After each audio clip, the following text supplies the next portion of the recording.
DJ Ferris. The Chicago, nigga. It's the real one. Hit me. Only one is pulling shit the fuck up. Sports talk. Best wide receiver in football. I mean, I don't think so. He has a great case, and he's right. His history of quarterbacks up until Deshaun Watson is pretty bad, and his numbers were great. It was. He still was dominant when he even had Deshaun Watson at the time. He had T.J. Yates throwing him the football. He had Savage throwing him the football, and he still was putting up impressive numbers. With those two quarterbacks, he still figured out a way to be a dominant wide receiver. And then when Deshaun Watson came in, he changed everything for him. And he was putting up more impressive numbers with Watson. Even when he had Osweiler, he still was dominating, still beating defenders to get the football, still boxing them out, and still getting the football. Deshaun Watson is his best quarterback in his whole career. You know, now he got an opportunity with Kyler Murray. He's another good quarterback for him. But I think about who I would be afraid of as a defensive coordinator, who would worry me the most as a former DB. It's not him. I'm looking at Julio Jones, looking at Tyreek Hill, those guys. And I understand they both have better quarterbacks. And maybe if DeAndre Hopkins had a better quarterback. I disagree with that. He scare you as well. Don't sit here and act like D-Hop don't put fear in DBs. Yes, he do. Because they have two guys coming after him because they know he's going to get the football. He put fear in you just like Julio do. He get the same treatment as him. He get double teamed in him. He put fear in you as well. And I would go with, or his numbers would be better, and I'd be more impressed with him. But he doesn't have the same type of defensive breaking speed that Tyreek Hill or Julio Jones has. And Julio Jones has the big body and ability to catch the ball in traffic, to catch over the middle, to outrun people. He's made some big plays in big games. That Super Bowl, he had some amazing catches against double coverage in that situation. And not that DeAndre Hopkins can't do that, or wouldn't have done as much if he had Matt Ryan, but I haven't seen him do that, and he certainly doesn't have the speed to do those sorts of things. So I'm going with Julio Jones. I have to pick one, maybe even Tyreek Hill or Odell Beckham Jr. Before I go with DeAndre Hopkins. But he is certainly, like Tyreek Hill.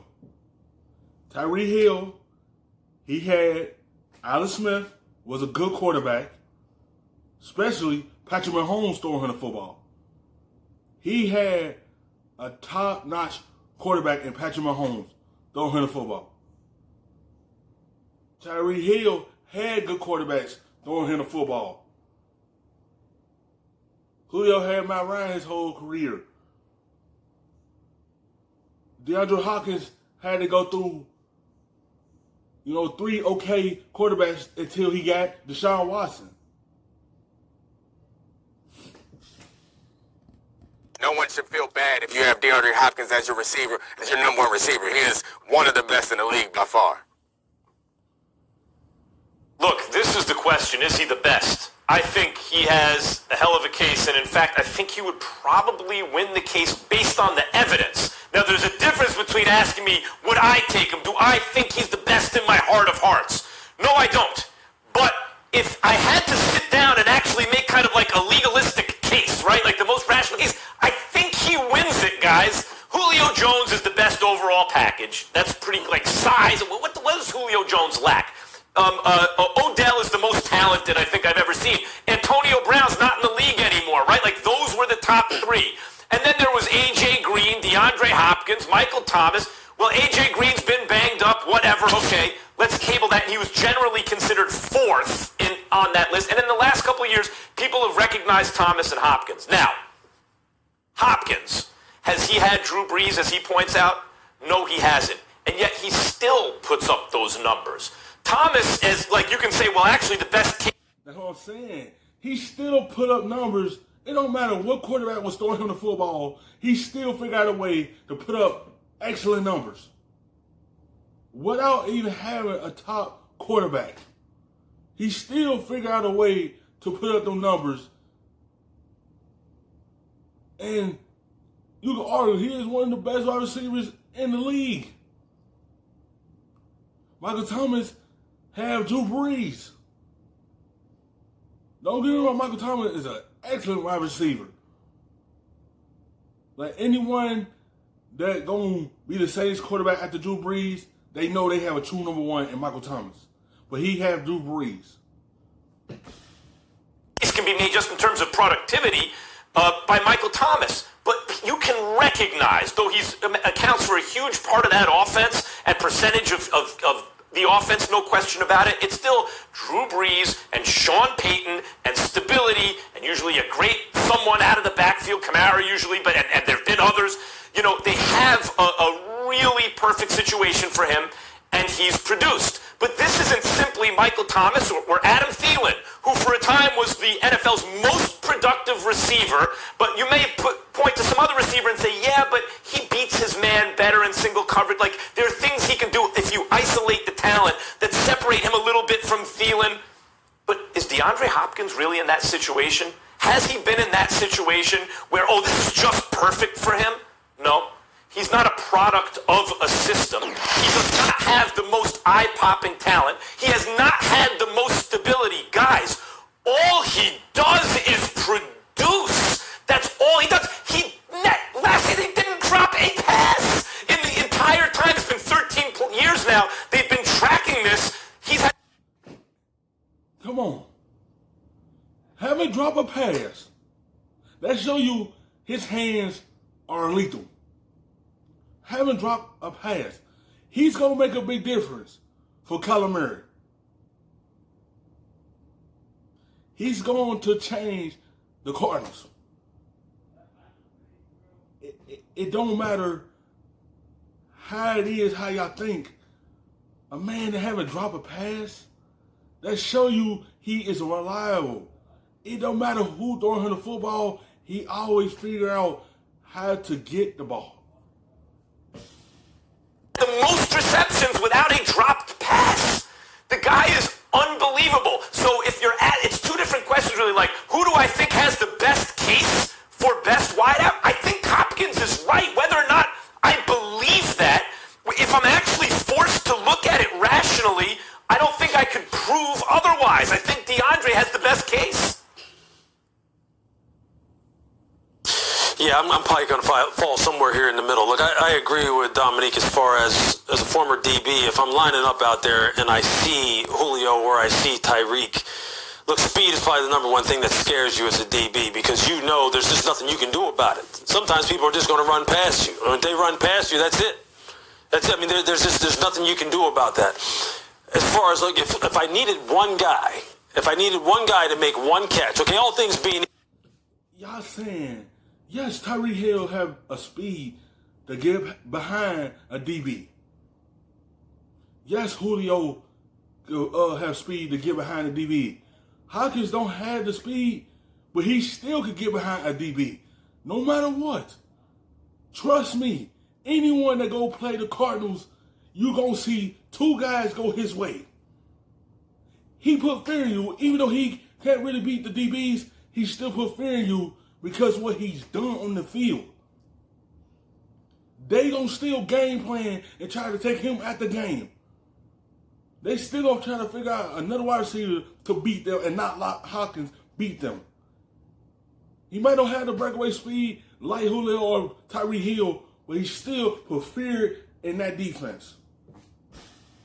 Well, you got the best play caller, you got a good quarterback, you got a good scheme, but I needed a guy to make me a play.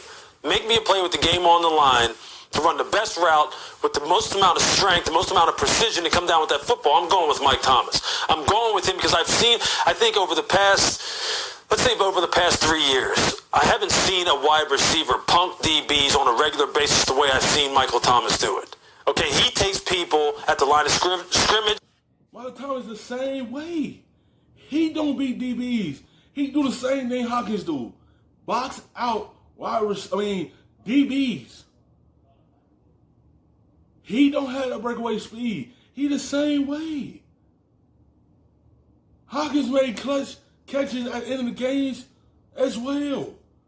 Michael Thomas and him don't beat the DB, but they still figure out how to get to the football. He can beat him with finesse. He can beat him with strength. Literally just throw him out of the way. Very efficient, very technical as far as how he sets routes up. And at the break point, at the move point, this is a guy who just will throw people off of him. If he can't beat you with his feet, he's going to beat you with his strength. And his competitive desire, it's just there. Look, I know he gets a ton of targets. He gets a ton. I mean, it's ridiculous how many times they target him. And I see what DeAndre is saying as far as if he had Drew and he had those targets with that scheme, he put up the same numbers. But I'm saying all things being equal, and look, I'm not even mentioning Odell Beckham Jr., I'm not mentioning Mike Evans, Chris Godwin, and Julio right now. I mean, there's some people out there who quite honestly can tear defensive backs inside out and just spin them all over the place. But if I needed a guy to make a play, one play, crucial situation, perfect route, perfect quarterback, and against a quality corner, I'm going with Mike Thomas because I really do believe this guy just is not going to be denied, man. And it's not just a function of his scheme or a function of his quarterback. He's just not going to be denied. Yeah, I like Michael Thomas, obviously, and I think that Michael Thomas is kind of one of those receivers that you would be not too excited to line up across from. But if Michael Thomas beats you, it's 10, 12, 13, 14 yards. If Tyreek Hill beats you, it's 50-yard touchdown. So that's my difference there. Or if Julio Jones beats you, it's a... I seen Hopkins catch the football over 2 defenders. If that's not clutch, I don't know what y'all watching. He on the same level as Michael Thomas. If he did have Drew Brees, he put the same amount of numbers as Michael Thomas. Not taking away from Michael Thomas. He one of the top wide receivers in the game right now as well. But it's the same way with Hopkins. You can just throw it up there and he's going to make a clutch catch.